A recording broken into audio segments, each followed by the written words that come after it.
제가 목회를 처음 가고자 했을 때 갈등이 있었습니다. 저는 조그만 섬에서 태어났기 때문에 어릴 때부터 이 가난이 몸에 배웠습니다. 또 가난한 지역의 또 가정의 특징이 뭐냐면 자녀가 많습니다.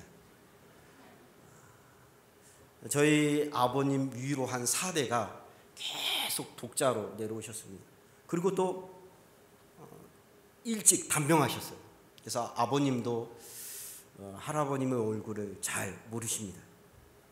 근데 저희 때 하나님께서 복을 주셔서 10명을, 저희 형제들 10명이에요. 제가 8째입니다. 그래서 제가 이 고3 때 굉장히 고민을 했어요. 저는 평범하게 살고 싶었어요. 근데 수련회 가서 강사 목사님께서 이런 질문을 했습니다. 그 당시에는 이렇게 질문을 하면 이렇게 초콜릿, 오늘 제가 초콜릿을 사오려고 했는데 깜빡했고 못 사왔어요. 초콜릿을 이렇게 맞추면 막 주고 그랬어요.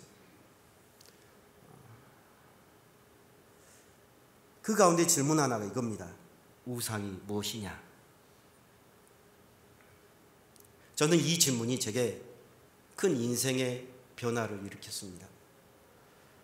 저는 하나님 외에 다른 것을 사랑하는 것이 우상입니다 라고 말을 했습니다. 근데 70점밖에 안 된다. 제목은 이거였습니다. 답은 하나님보다 더 사랑하는 것. 제가 제 진로를 걱정하며 또 갈등할 때 내가 하나님보다 더 사랑한 것이 없나 살펴보게 되었습니다. 믿음의 사람들의 가치관은 믿지 않는 사람들과 달라야 합니다. 왜냐하면 우리는 전능하신 하나님을 섬기기 때문에 그렇습니다. 그러므로 우리는 이런 질문을 해야 합니다. 무엇을 바라보고 살 것인가? 즉 가치관입니다. 마태복음 14장에 보면 베드로가 물 위를 걷다가 물에 빠진 이유가 있습니다. 성경에 보면 바람을 보고 무서워 빠져가는지라. 그가 물 위를 걸었을 때는 예수님을 바라봤습니다.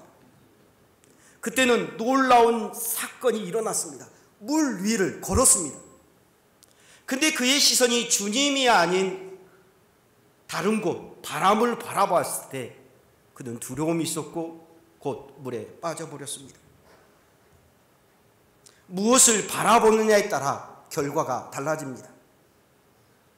오늘날 우리의 문제점은 세상 사람들의 가치관, 그들과 똑같은 생각과 똑같은 마음을 가지고 살아간다는 겁니다. 적어도 역사를 주관하신 하나님은 우리가 그들과 다르기를 원하십니다. 오늘 저는 하나님을 기쁘시게 하는 재직, 이 재직의 조건에 대해서 여러 가지가 있을 것입니다. 그런데 저는 4가지로 말씀을 드리고자 합니다. 첫 번째로 기도하는 재직입니다. 여러분, 기도가 뭘까요? 우리는 기도에 대해서 여러 가지 정의가 있습니다. 우리 기독교와 샤머니즘의 차이점이 뭘까요? 샤머니즘은 귀신을 달래서 내가 원하는 목적을 이루는 겁니다. 기독교는 하나님을 바꾸려고 해서는 안 됩니다. 내가 변화되는 겁니다. 내가 바뀌는 겁니다. 야곱이 약봉가에서 하나님을 변화시키는 게 아닙니다.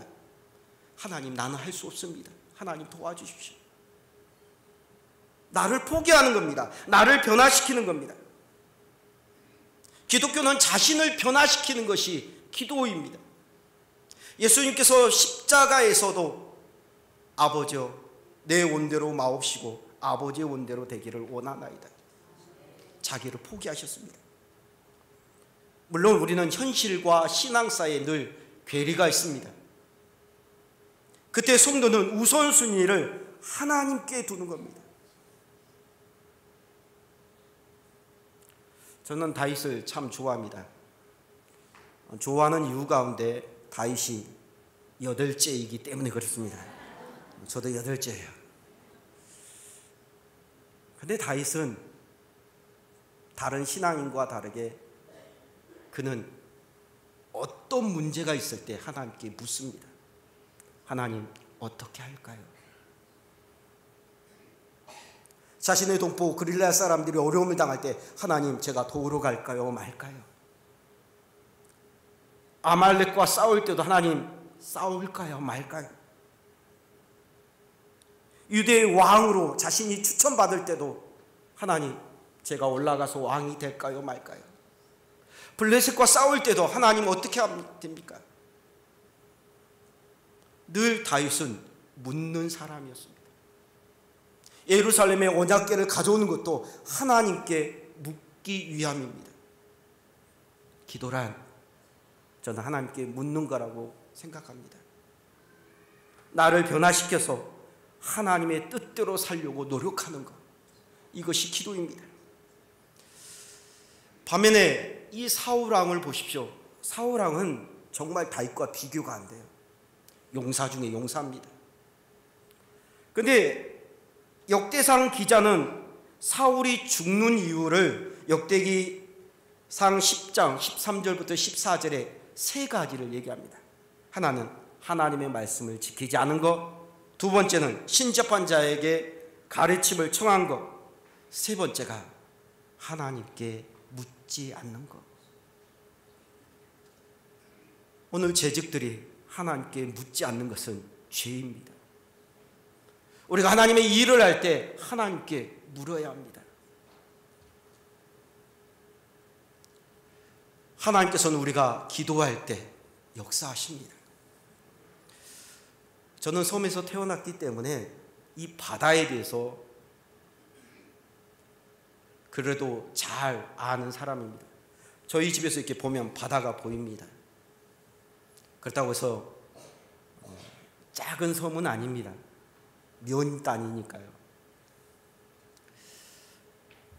예수님과 제자들이 이 갈릴리 호수 바다를 건널 때 거대한 풍랑이 일어났습니다. 당시에 배가 얼마나 할까요? 아마 조그만 배일 겁니다. 근데 신기한 것은 배가 곧 침몰할 직전에까지 예수님이 주무시고 계신다라는 겁니다. 예수님은 목수입니다. 물론 신이라고 하지만 인간입니다. 온 몸이 다 물에 젖었을 겁니다. 여러분, 그런 상황에서 잠을 잘 수 있는 사람이 과연 있을까요? 그런데도 성경을 보면 예수님께서 주무셨다라는 겁니다. 언제까지요? 제자들이 깨울 때까지. 주님은 깨울 때까지 아무런 일도 행하시지 않습니다.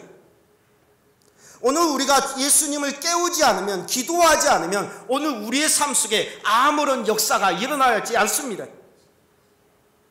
즉 우리가 기도할 때까지 주님은 기다리십니다.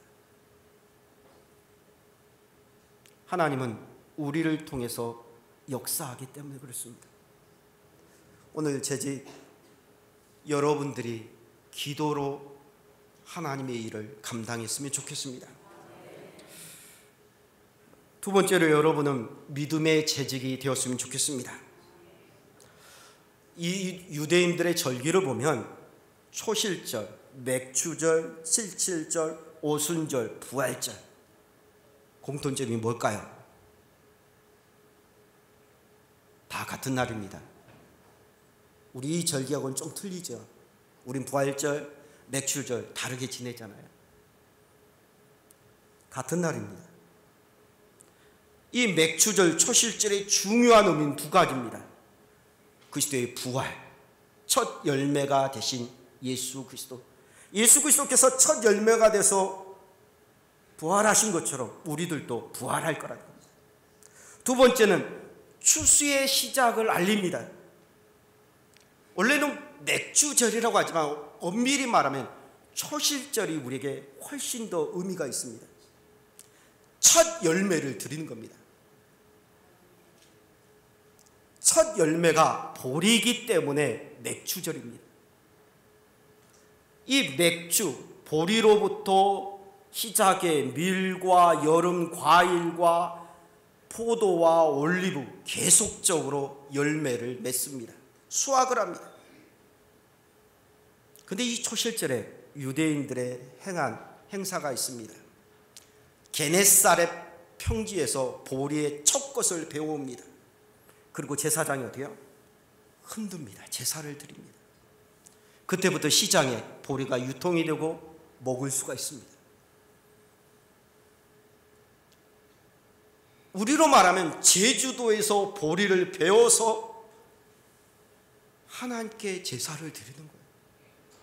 아직 예루살렘은 한 달 뒤나 되어야 보리를 거둘 수 있습니다.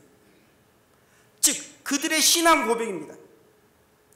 이 보리의 첫 것이 열리는 것처럼 앞으로 하나님의 놀라운 축복이 오래 있을 것이다. 미리 고백하는 겁니다. 이삭을 보십시오.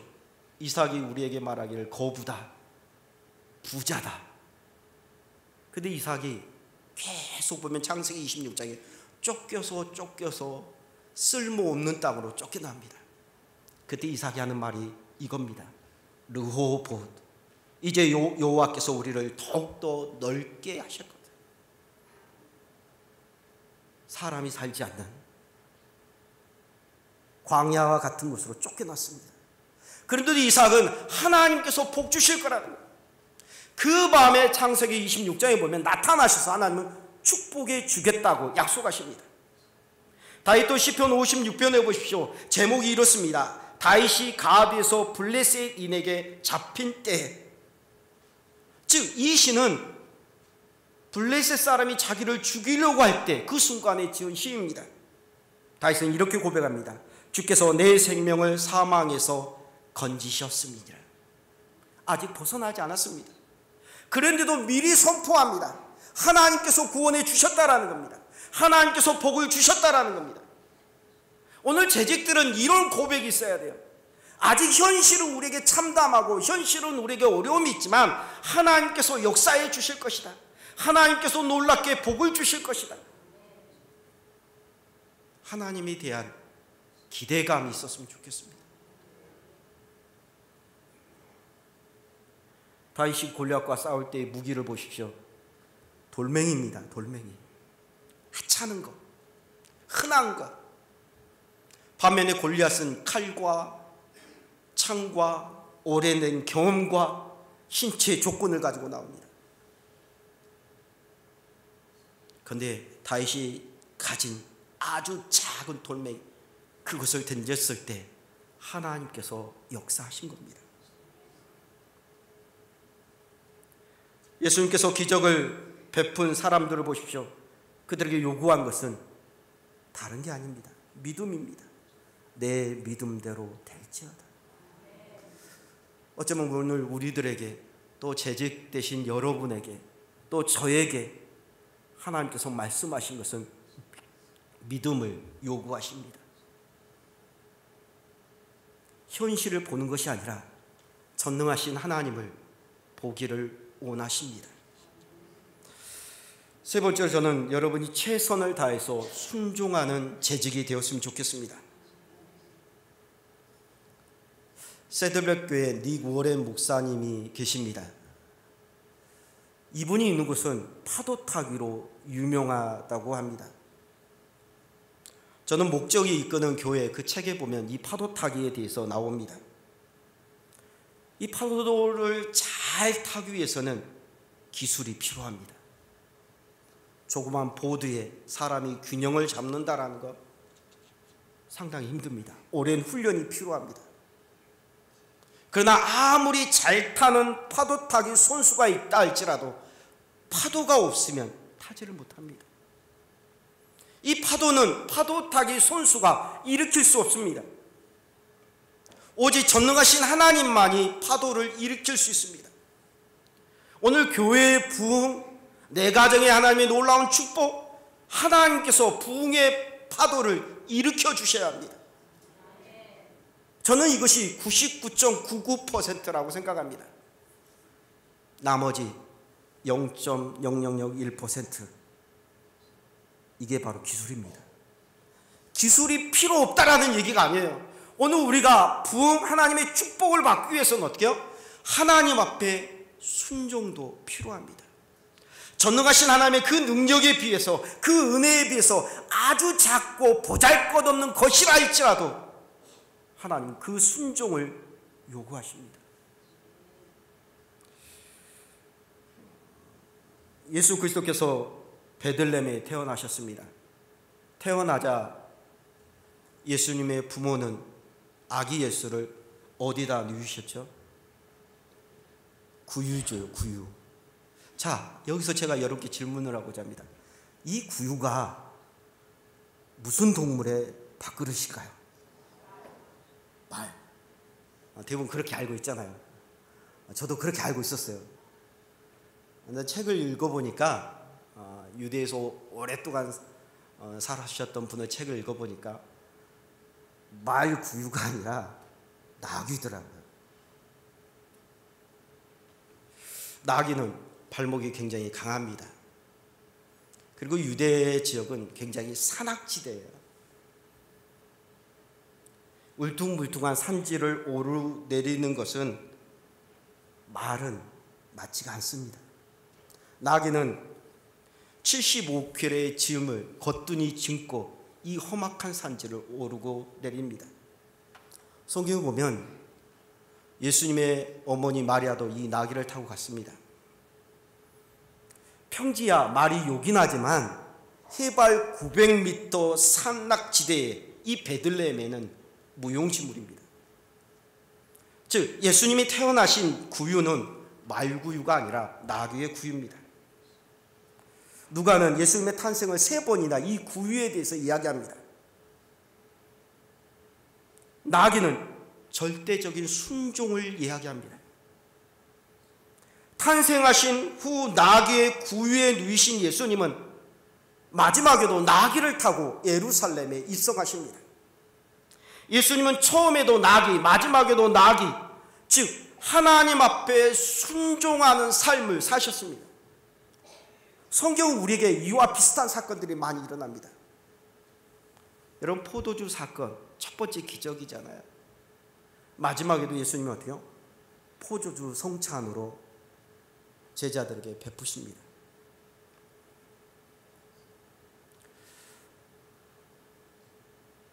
라디오에 보니 이런 에피소드가 있었습니다. 한 꼬마가 동화책을 읽었습니다. 제목이 엄마를 팝니다. 좀 무시무시한 얘기잖아요. 엄마를 팔다니.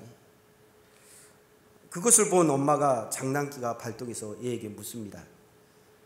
야, 너는 엄마를 얼마 주고 팔래? 얼마 주고 판다고 했을까요? 아이가 10원이요. 엄마가 깜짝 놀랐습니다. 야, 엄마는 할 수 있는 게 너무 많은데 밥도 하지, 설거지도 하지, 빨래도 하지. 근데 10원이야?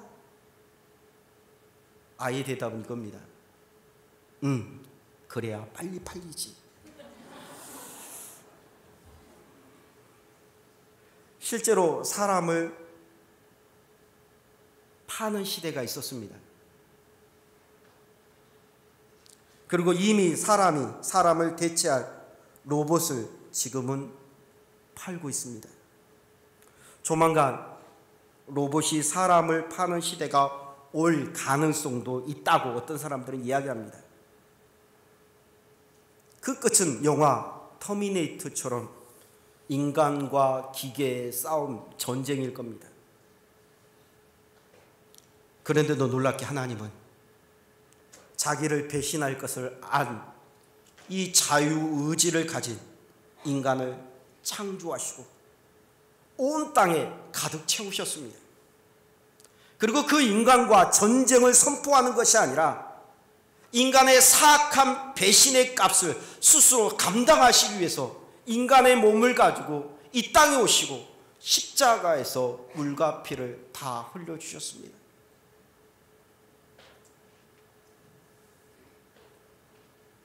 오늘 우리는 이 하나님의 놀라우신 사랑 속에 살아갑니다. 인간이 배신할 것을 알면서도 창조하시고 또 하나님의 죄가 아닌 인간의 죄를 위해서 스스로 이 땅에 내려오시고 물과 피를 다 흘려주신 하나님, 우리는 하나님의 사랑에 비교할 수 없지만 우리도 하나님 앞에 사랑을 보여주어야 합니다. 그것이 우리의 순종입니다. 나를 사랑하신 하나님 앞에 내가 순종하는 겁니다. 네 번째로 저는 재직들이 겸손했으면 좋겠습니다. 저는 부교육자 시절을 참 많이 했습니다. 제가 설교를 준비하면서 보니까 제가 담임 목사한 것보다 부교육자 생활이 더 많이 했더라고요. 13년, 14년 제가 부교육자 생활을 했습니다. 교회도 보니까 한 6, 7군데를 이렇게 다녔던 것 같습니다.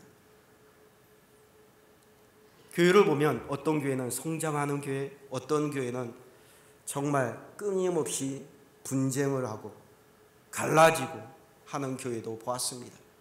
한 교회는 3번이나 갈라지더라고요.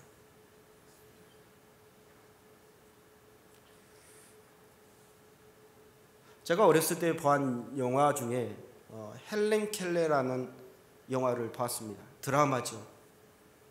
물론 책으로도 이건 봤습니다. 우리의 헬렌 켈러는 어떻게 해요? 보지도 듣지도 말하지도 못한 아이. 그 가운데 제 머릿속 인상 깊은 것이 물을 가르치는 거예요. 여러분 생각해 보십시오. 보지도 못하죠, 듣지도 못하죠, 말하지도 못한 그 아이에게 물이란 단어를 가르치기 위해서 얼마나 힘썼을까요? 그의 스승이 앤 설리반입니다. 앤 설리반은 보스턴에서 운영하는 보호소에서 이 아이가 처음 들어왔습니다. 아버지는 알코올 중독자였고 어머니는 이미 죽었습니다. 동생과 함께 이 보호소에 들어왔습니다. 근데 동생도 보호소에서 들어오자마자 얼마 지나지 않아서 죽습니다. 그래서 앤이 미쳐버린 겁니다. 그래서 이 보호소는 이 아이를 감금시켰습니다. 이 소식을 듣고 나이 많은 간호사 한 분이 찾아왔습니다. 이 간호사가 이 아이를 돌봐줬지만 이 아이는 마음의 문을 열지 않습니다. 소리를 지르고 계속 나가라고 외칩니다. 나이 많은 간호사는 아이를 위해서 오랫동안 함께 앉아주고 하나님이 너를 사랑한단다, 성경 말씀도 읽어주고, 즉 기도도 해주고, 이 아이의 마음을 열기까지 2년이 걸렸습니다. 그리고 점점 나아져서 이 아이를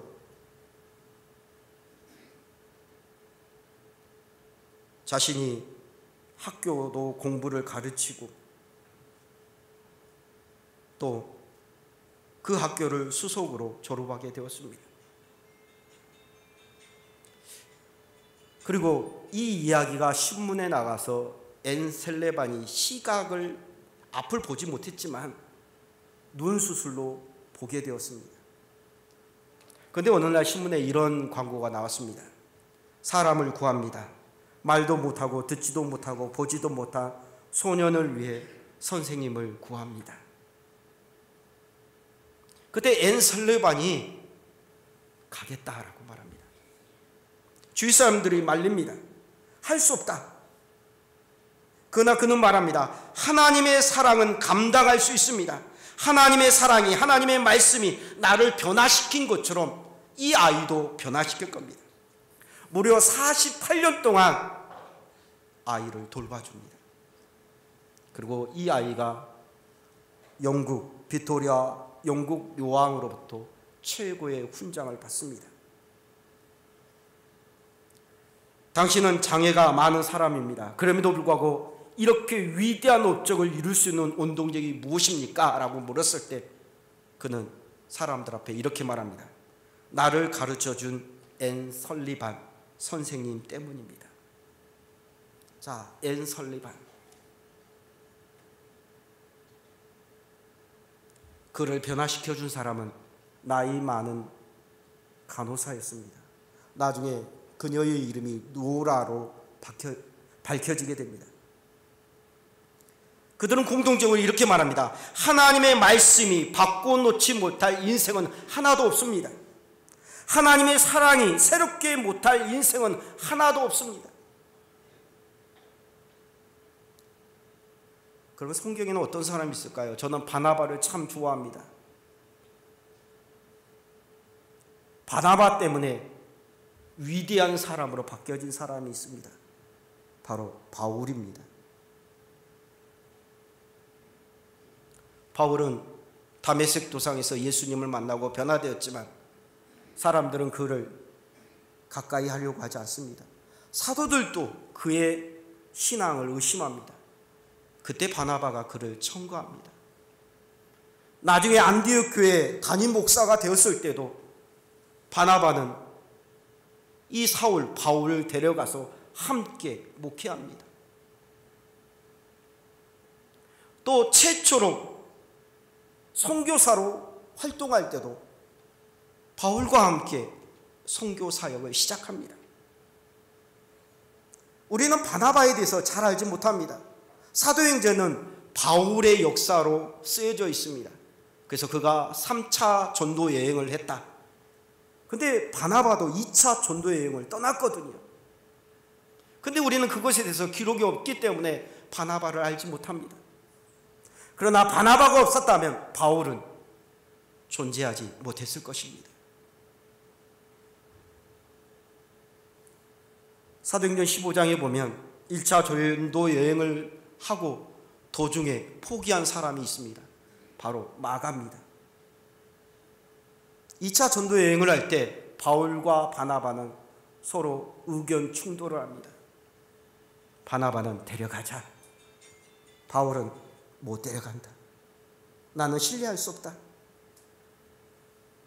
결국 바나바는 이 마가를 데리고 가고 바울은 실라를 데리고 갑니다.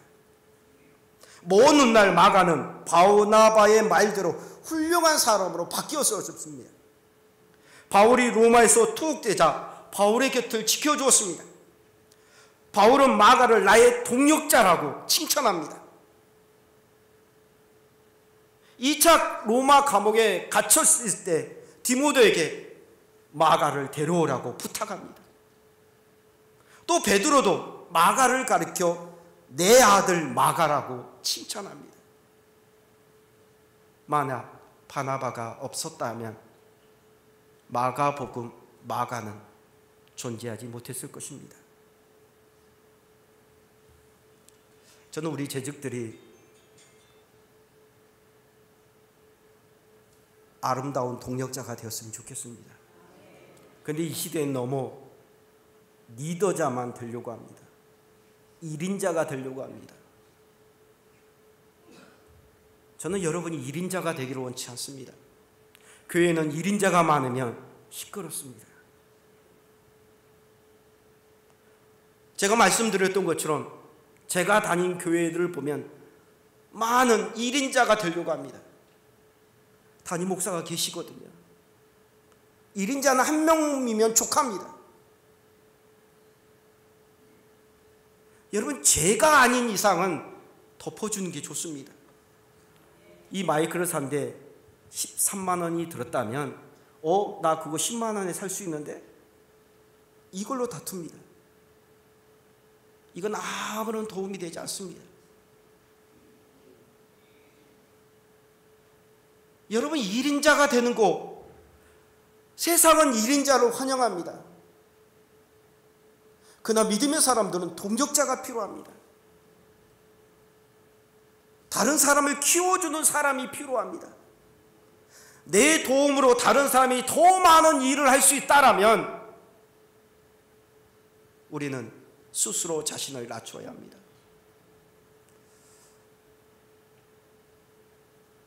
성경에 보면 위대한 민족의 지도자 모세가 있습니다.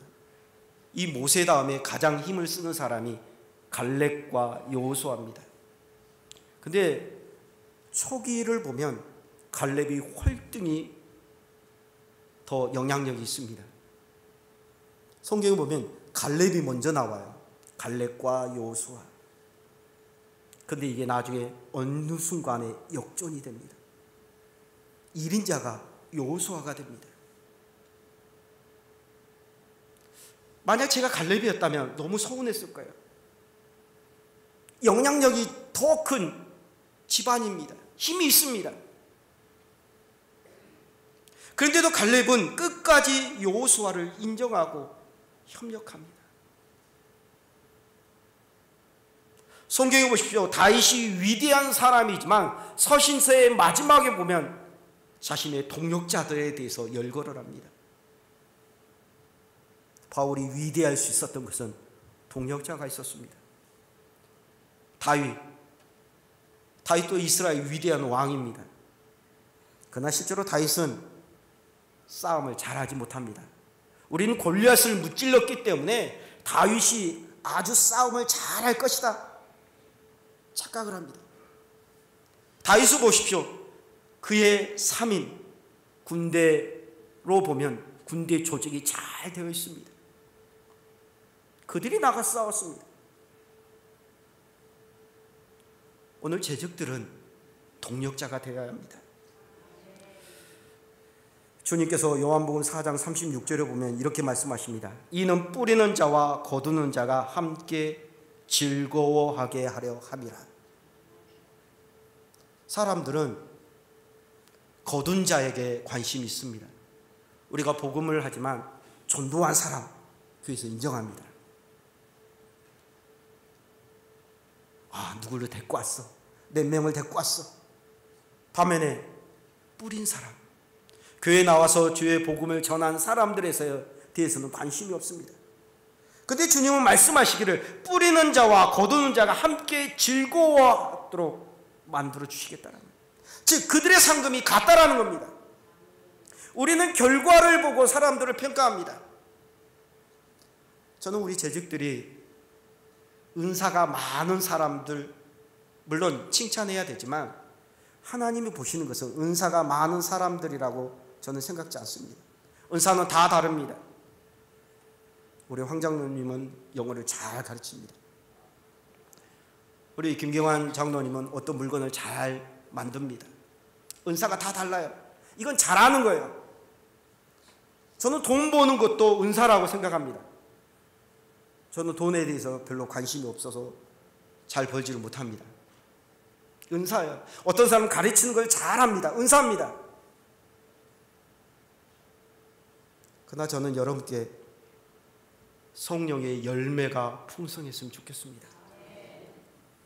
사랑과 희락과 화평과 오래 참음과 자비와 양성과 충성과 온유와 절제. 실제로 사람들은 이런 거 별로 좋아하지 않습니다. 사람들로부터 인정을 받지 못합니다. 그런데 믿음이 좋은 사람은 성령의 열매가 맺혀져야 합니다. 저는 여러분이 다른 사람으로부터 그분 일 잘하셔, 아이들 잘 가르쳐, 이것보다 그분 은혜로우신 분이야, 참 좋으신 분이야, 참 존경할 만해, 성령의 열매가 맺힌 재직이 되었으면 좋겠습니다. 어떤 일을 잘하는 재직이 아니라 정말로 사람과 하나님으로부터 인정받는 그런 분이 되었으면 좋겠습니다. 달란트의 비유를 보십시오. 5달란트, 2달란트, 1달란트. 성경에 보니까 각 사람의 재능에 따라, 능력에 따라 준 거예요. 이 사람이 이뻐서, 착해서, 충성돼서 준 게 아니에요. 재능이에요, 재능. 근데 주님이 그들에게 칭찬한 이유가 무엇입니까? 얼마나 많이 남겨놓냐가 아니에요. 작은 일에도 적은 일에도 충성했음에 칭찬하십니다. 어쩌면 하나님께서 오늘 우리들에게 요구하시는 것은 재능이 아니에요. 결과가 아닙니다. 저와 여러분이 재능 있는 사람보다는 존경받는 사람이 되었으면 좋겠습니다. 그런 재직이 되었으면 좋겠습니다. 재직은 리더자가 되는 것보다 동력자가 되어야 합니다. 여러분, 한때 우리 교회에서도 이 섬김에 대해서 얘기합니다. 엄밀히 말하면 리더자는 섬길 수 없습니다. 여러분, 섬긴다는 건 뭐예요? 종이 된다라는 겁니다. 반면에 리더자는 섬기는 게 아니라 어떻게요? 어떤 목표를 제시하고 때로는 나무라고 때로는 격려하고 이런 것들을 해야 합니다. 비전을 꾸고 이 공동체를 이끌어가는 게 리더자입니다. 그런데 이 리더자가 섬기고 종이 되면 결코 이끌어가지 못합니다. 그러나 저는 재직들은 할 수 있다라고 생각합니다. 섬기는 자가 되어야 합니다. 저는 이 갈라디아서 1장 10절을 참 좋아합니다. 이제 내가 사람들에게 좋게 하랴, 하나님께 좋게 하랴, 사람들의 기쁨을 구하랴. 내가 지금까지 사람들의 기쁨을 구하였다면 그리스도의 종이 아니니라. 저와 여러분은 그리스도의 종입니다.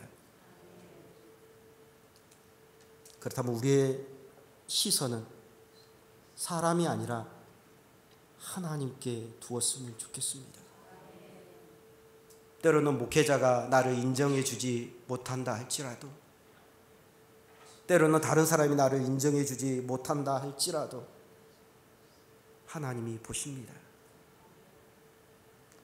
세상 사람들은 1인자에게 관심이 있지만 하나님은 묵묵히 일하는 사람들의 수고와 헌신을 보십니다. 바울이 수많은 일들을 이루었지만 사도행전에 보십시오. 그곳에 무명의 그리스도인들이 있었습니다. 이미 바울이 가기 전에 그곳에 교회를 세우고 교회를 이끌어가는 무명의 사람들이 있었습니다. 바울은 그들을 훈련시키고 교육시키고 교회를 더욱더 굳건하게 만들어낸 겁니다. 사랑하는 여러분, 오늘 재직 여러분, 저는 여러분들이 섬기는 사람, 겸손한 사람, 적어도 신앙만큼은 다른 사람이, 내 옆에 있는 사람이 나를 인정해주는 그런 사람이 되었으면 좋겠습니다. 기도하겠습니다. 거룩하신 아버지 하나님,